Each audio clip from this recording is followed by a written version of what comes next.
It's 1:47 in the morning, and Maya is lying in bed with her phone 6 inches from her face, the screen the only light in the room, typing out something she hasn't said out loud to another human being in months. She's not texting her best friend. Her best friend is asleep, 3 time zones, and 1 unresolved apology away from ever really talking about this stuff again. She's not calling her mom. Her mom would ask questions Maya isn't ready to answer, in a tone Maya isn't ready to hear. So instead, she's talking to an app, and a reply comes back in under 2 seconds. Warm, attentive, exactly the word she needed, arranged in exactly the order that made her exhale for the first time in hours. No one else in her life responds that fast. Not her friends, not her family, not the guy she's been seeing, who takes 4 hours to answer a simple, "Hey, you up?" Nobody Maya loves has ever made her feel this heard, this fast. Something on her phone just did. Again, here's something worth knowing before we go any further. This is not a story about AI replacing your friends. It's not about robots stealing your love life, one lonely person at a time. And it's not about technology being some kind of villain quietly plotting against human connection while we sleep. This is about something much smaller, something you'd probably never notice happening to you, because it doesn't feel like a loss. It feels like relief. Here's the detail worth holding on to, the one we're going to come back to by the end of this video. In the entire time Maya has been talking to that app, it has never once made her wait. Not for an answer, not for attention, not for a spare ounce of patience, on a night when she had none left to give either. It has simply always immediately been there. You've probably felt some version of this yourself. Maybe not with an AI specifically. Maybe just the quiet preference for the message that answers instantly over the friend who might take a day. We tend to assume the fastest, warmest response is just better. Kinda. Safer, somehow. But what if the wait itself was never the problem? What if the wait was doing something for you all along that nothing instant ever could? Let's stay with Maya for a second, because her reason for reaching for the app instead of a person isn't laziness. And it isn't some tragic character flaw. It's completely logical. Once you follow the math, she's not even consciously running. A real friend might be asleep. A real friend might be annoyed at being woken up at 1 in the morning for the 3rd time this month. A real friend, even a good one, comes with a small tax on every request. Will this be too much? Will they still like me after this? Will I owe them something back later? The app charges none of that. It has no bedtime, no bad day of its own, no ceiling on how many times you're allowed to show up needing something. So when Maya is exhausted and raw and out of options that don't cost her something, she does the thing that costs her nothing in the moment. She picks the option with no tax attached. You wouldn't call that broken. Honestly, you'd probably call it efficient. The same way it's efficient to take the highway instead of the road with all the stoplights, even if the highway quietly reroutes you around every single place you used to practice patience. Now meet Daniel. He's 34, teaches high school history, and up until a few months ago would have told you, without hesitation, that his relationship was solid. Then he started talking to a companion app most evenings, mostly out of curiosity, mostly harmless, the kind of thing you try once and keep doing without really deciding to. And somewhere in there, without noticing the shift, he picked up a new reflex. His girlfriend texts back in 20 minutes instead of 2 seconds, and lately, that 20 minutes has started to feel unreasonably long. Like she's doing something wrong. Like she's the slow one, the inconsiderate one, in a relationship that used to feel effortless. He hasn't said anything to her about it. He's not even sure how he'd explain it without sounding ridiculous. My girlfriend is too slow to text back is not a sentence he wants to hear come out of his own mouth. But he's noticed himself getting a flicker of irritation at a lag that, 6 months ago, wouldn't have registered as a lag at all, wouldn't have registered as anything. Last week, he caught himself glancing at his phone twice in the space of a minute, waiting on her, before he even clocked what he was doing. That's worth sitting with, because it's not really about an app being unhealthy on its own. It's about a nervous system quietly recalibrating what normal response time is supposed to feel like, and a real, breathing, occasionally distracted girlfriend suddenly failing to clear a bar that, until recently, didn't exist. Then there's Priya, a college sophomore, who has a roommate she genuinely likes and a mother she's genuinely close to. And still, at 1 in the morning, when something's actually bothering her, she reaches for the AI instead of either of them. Not because she doesn't trust them, because she doesn't want to find out, tonight of all nights, whether she's too much. She's done the math before, more than once, texted her mom something heavy, then spent the next hour reading and rereading her mom's reply for any sign of fatigue in the punctuation. The app never gives her that math to do. It can't get tired of her. It can't get quietly resentful. It can't, ever, make her feel like a burden she's setting down on someone who didn't ask to carry it. 3 different people, 3 different reasons, each of which sounds completely sane on its own. And underneath all 3, the exact same trait. Choosing the connection that never makes you wait over the one that sometimes does. There's actually a term for a relationship where one side gives and the other side can't fully give back. Psychologists have called it a parasocial relationship since the 1950s, when researchers first described how television viewers formed real, felt attachments to on-screen personalities who had no idea they existed. But an AI companion doesn't quite fit that older definition. A talk show host never replied to you, specifically. An AI does. It remembers what you said last week. It adapts to how you write, what upsets you, what makes you laugh on a bad day. Some researchers this year have started arguing it deserves its own category entirely, separate from the old parasocial model, because the asymmetry here isn't in whether it responds. It's in what exactly is doing the responding. And that distinction matters more than it sounds like it should. A one-sided bond with a talk show host never asked anything of you, and it never gave you anything specific to you either. It was the same broadcast for everyone watching. An AI companion is closer, structurally, to an actual relationship than anything psychologists had a name for before. It just happens to be a relationship with something that has no bad days, no competing needs, and no version of itself that isn't focused on you. Which raises the actual question sitting underneath Maya's, Daniel's, and Priya's late nights. If something can respond to you perfectly, instantly, every single time, with 0 cost to you and 0 risk of rejection, what, if anything, is that quietly costing you?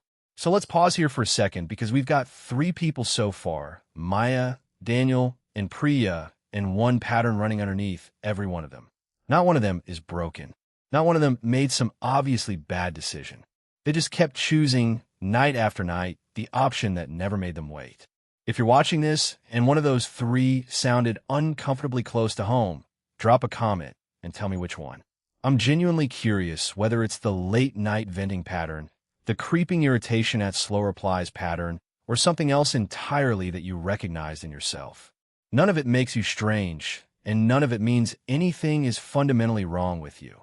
It means you're a person living through the first version of the world where waiting became optional. And if this is the kind of thing you want more of, go ahead and subscribe, because what we're about to get into is where this pattern actually starts to bite.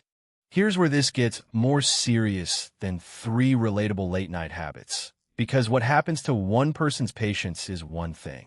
What happens when that pattern plays out across millions of people, all doing the same reasonable, private thing on their own separate phones, is something else entirely. Back in 2023, a company called Replika pushed an update to their AI companion app that changed how the AI's personality behaved. For most users, it was a routine software patch, the kind that comes and goes without a second thought. For a large number of others, it was devastating. Online communities of Replika users described something that looked, from the outside, exactly like grief, the specific disorienting grief of losing someone you'd build a life around, even a small one. People who'd never met each other in person found each other in forums, comparing notes on a loss none of their offline friends could take seriously, because on paper, nothing had actually died. Except there was no someone to begin with. There was code that had changed shape overnight, and thousands of people mourning a relationship that had never had a person on the other end of it in the first place. It's tempting to look at that and think, well, that's what happens when you get attached to something that isn't real. But before we go any further down that road, let's be honest about something, because the fair version of this deserves to be told fairly, not flattened into a punchline. Researchers at Harvard Business School, publishing in the Journal of Consumer Research, actually tested whether AI companionship does anything real for loneliness, or whether it's just a placebo dressed up as connection. And the answer wasn't, it's a hollow substitute. The answer was that interacting with an AI companion reduced people's loneliness by roughly as much as interacting with an actual person did, and did noticeably more for them than passive activities like watching a video alone. That's not nothing. That's not people being fooled by a clever chatbot, and it's not a sign of some deeper personal failure, either. This is one of the most reasonable coping strategies a lonely nervous system can reach for at 1 in the morning. Most people using these apps know exactly what they're talking to. The comfort is genuinely real, and treating it as fake would be its own kind of dishonesty, the easy kind that lets you feel superior without actually understanding what's happening. So if the comfort is real and the loneliness relief is measurable and documented, what exactly is the problem here? This is the part that's easy to miss because it isn't really about whether AI companionship works. It's about what quietly gets skipped when it does. There's a set of experiments most people have heard of in passing, without ever really knowing why they mattered so much. Back in the 1960s, a psychologist named Walter Mischel sat 4-year-olds down in front of a single marshmallow and told them, "You can eat this one right now, or if you can wait without eating it, you'll get 2. Some kids grabbed it immediately, no hesitation. Others found ways to distract themselves, looked away, covered their eyes, saying quietly to themselves anything to survive the wait, and got the second marshmallow. Here's the part that took decades to find out, because it required following those same kids for years afterward. Mischel and the researchers who tracked them into adulthood found that the ones who'd been able to tolerate the wait weren't just better at collecting marshmallows. They grew into people with stronger self-regulation, higher frustration tolerance, and this is the piece that matters most here, better social competence. The capacity to sit inside the gap between wanting something and getting it wasn't a side effect of the marshmallow test. It was the actual skill the test was measuring the whole time. And that skill doesn't stop applying once you're an adult who no longer cares about marshmallows. It's the exact same muscle you use every time someone you care about is slow to respond, distracted, having a hard day of their own, or simply not available in the precise moment you need them to be. It's the muscle a marriage runs on during a bad week. It's the muscle a friendship runs on when one of you moves away and replies get slower. Nobody hands you a new version of the marshmallow test as an adult and tells you what it's really testing. You just find out later whether you built the muscle or not, usually at the exact moment you need it most. Every real relationship you've ever had runs on that gap, whether you've ever noticed it or not. The friend who takes a day to text back isn't failing you. They're just a person living an entire life you're not currently inside of. The partner who's 20 minutes slower to reply than an app isn't falling short of some reasonable standard, either, because there was no reasonable standard until something came along that could answer in 2 seconds every single time, with nothing else going on in its life to compete for its attention. An AI companion doesn't just skip the wait. It quietly removes the entire situation that used to force you to practice tolerating it in the first place. Not because it's malicious and not because anyone designed it to hurt you. Because it's designed to be available, and availability, it turns out, was never a neutral feature. This isn't a story about AI being dangerous. It's not about the people who use these apps being weak or naive or doing something shameful in the dark. It's about a skill quietly going and used in exactly the moments it used to get built, a skill you don't notice losing until the 20-minute reply from someone who actually loves you starts to feel, for no good reason at all, like a small betrayal. Zoom out for Maya, Daniel, and Priya for a moment, because what's happening to them individually is also happening at a scale that's easy to miss when you're only looking at one late-night phone screen at a time. Researchers at the Institute for Family Studies have been tracking how normal this is becoming across an entire generation. Their data suggests something close to 1 in 4 young adults now believe an AI partner could genuinely replace a human relationship. Not supplement it. Replace it fully, as if the two were interchangeable. In a smaller but still striking share, something like 1 in 7 report having what they themselves describe as a secret AI companion relationship, one they haven't told a single person in their actual life about. That's not a handful of outliers doing something strange behind closed doors. That's an entire generation quietly renegotiating what enough looks like in a relationship, one instant reply at a time, without ever holding a meeting about it. Nobody sat down and decided, as a culture, that responsiveness should count for more than reciprocity.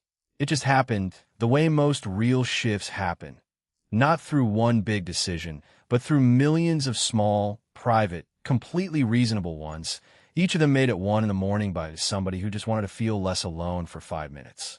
Which brings us back to Maya. At 1:47 in the morning, 6 inches of phone screen away from the fastest, warmest response she's gotten from anyone in months. Here's what that instant reply was actually doing to her. Underneath the relief she felt every single time. Every time she chose the version of comfort that never made her wait, she was quietly unpracticing the thing that makes her other relationships survivable in the long run. The tolerance for someone else's bad day, someone else's slow reply, someone else's very human failure to be exactly what she needed in the exact second she needed it. She didn't lose those relationships. Nothing that dramatic happened. She lost some of her capacity to be patient inside them. And you don't feel that kind of loss the way you feel a breakup, with a date and a reason attached. You feel it as a small, unexplained flash of irritation at someone who genuinely loves you, for the crime of being 20 minutes slower than an app that was never going to love you back. Walter Mischel's 4-year-old sat in front of one Marshmallow and had to survive the ache of wanting something they couldn't have yet, so that the 2 Marshmallow version of their lives could show up later, sweeter for the wait. Nobody built that ache on purpose. It was simply what happened naturally in a world where getting what you wanted always took a little time, whether you liked it or not. We don't live in that world by default anymore. Somewhere in your pocket, right now, there is very likely something that can answer you in under 2 seconds, with no bad day of its own, no need you have to manage, no cost at all to reaching for it at 1:47 in the morning. The ache Michel's kids had to sit through has an exit now, one that fits in your hand and never runs out of patience. And every time you take that exit, the gap between wanting and getting gets a little less familiar, a little harder to tolerate. The next time an actual, flawed, occasionally distracted person makes you wait for them, not out of malice, just out of being human and having a life of their own running in the background. That gap was never the flaw in your relationships. It was the room where trust gets built one small wait at a time. The slow, accumulated evidence that someone will still show up for you even when they're not available on command, even when they had a long day, even when they simply didn't see your message until now. You can't get that evidence any other way. You can't shortcut it, download it, or borrow it from something that was never going to make you wait in the first place. It only comes from surviving the gap, over and over, with someone who could have let you down and didn't. So here's what's actually true once you put all of this together. First, the comfort an AI companion gives you is real. It's not a trick, and you're not naive for feeling it. The research backs that up clearly, and pretending otherwise would just be a different kind of dishonesty than the one we started with. Second, what's quietly disappearing isn't the comfort itself, and it isn't any specific relationship in your life either. It's your practice at tolerating everything comfort usually makes you wait for. The 20-minute reply, the distracted friend, the partner who's carrying their own bad day and doesn't have room for yours at that exact second. That practice doesn't announce itself when it's fading.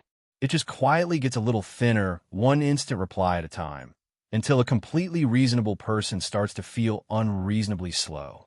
And third, the part that actually matters once the video ends and the phone's back in your pocket, noticing that gap on purpose and every once in a while choosing to sit inside it instead of skipping straight past it, might be the closest thing to a skill worth protecting here. Not because waiting feels good in the moment. It usually doesn't. But because it's the only place you ever find out whether someone will still show up for you when they're not available on command. So here's the question worth sitting with tonight, long after this video ends. When's the last time you let yourself actually wait for someone? Really wait, without quietly reaching for whatever answered fastest instead? Tell me in the comments. I'd genuinely like to know if you can still remember what that felt like. Because something that never gets tired of you was never going to teach you how to love something that does.